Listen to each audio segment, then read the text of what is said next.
would be turning up here in Anchorage. Well, they are. Custom officers have seized half a dozen smuggled shipments in the past 6 months, and the I-team is getting an exclusive look. CBS 11's Matt Norton even got to hold one, didn't you? That's right. Again, they're really small, but of course really valuable, and there was an armed guard watching my every move. The feds are cracking down because the money from these diamonds can be used to fund wars. This pile of diamonds is worth more than $300,000. Imagine a bunch of ugly little rocks being worth all that. Now, these don't look like the diamonds you find in the jewelry store. Can you explain what we're looking at? These are rough diamonds. These are just rough stones that will be milled and worked probably 3 or 4 times at a later date. They came from a shipper in Bangkok, Thailand, and were headed for New York. There have been more. Officers recently seized these diamonds valued at about $35,000, and smaller shipments have been confiscated too. The diamonds came through this FedEx hub here in Anchorage, what the company calls its Asian gateway. Smugglers tried to hide the diamonds in everything from newspapers to magazines. Kind of a red flag that something's not legit.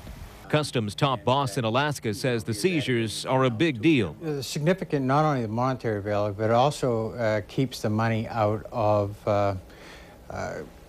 the conflicts, like in Africa. Yes, just like in the movie. I'm looking for Commander Zero, huh? He's inside. You talk to me. You are here to help us in our struggle against the government. I'm here to do business with Commander Zero, all right? Customs believes its officers in Anchorage confiscated stones known as blood diamonds or conflict diamonds, smuggled and sold by rebel groups. And they're using the diamonds to fund the wars against the legitimate governments. And by stopping this and seizing these diamonds, we're actually taking, $200,000, $300,000, $400,000 away from these people. Customs won't say what intelligence led officers to the diamonds. After all, something had to tip them off. They have as many as 50,000 packages a day to choose from. All they'll tell us is that they do a lot of research.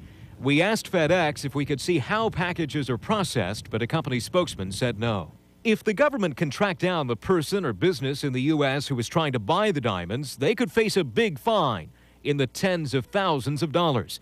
But in the case of these smaller shipments, it's possible somebody on the internet just thought they were getting a good deal. Good deal or not, they still might have to talk to Patrick McGowan, the customs officer in charge of penalties. So I buy it, and Customs in Anchorage catches it, and they come to me and go, "What are you talking about? The guy on the website said it was good. Isn't that good enough for you?" Well, no. Most of the time, he says, if it was an honest mistake, he won't fine you. But $300,000 worth, somebody's got some explaining to do. Now, legitimate diamonds are supposed to have a certificate just like this. It's called a Kimberley Process Certificate. Basically, a government like this one, South Africa, vouching for the diamonds that they're not being used to fund those rebel groups. Reagan? Very interesting story. Thanks so much, Matt. Well, tonight, insults are hurled and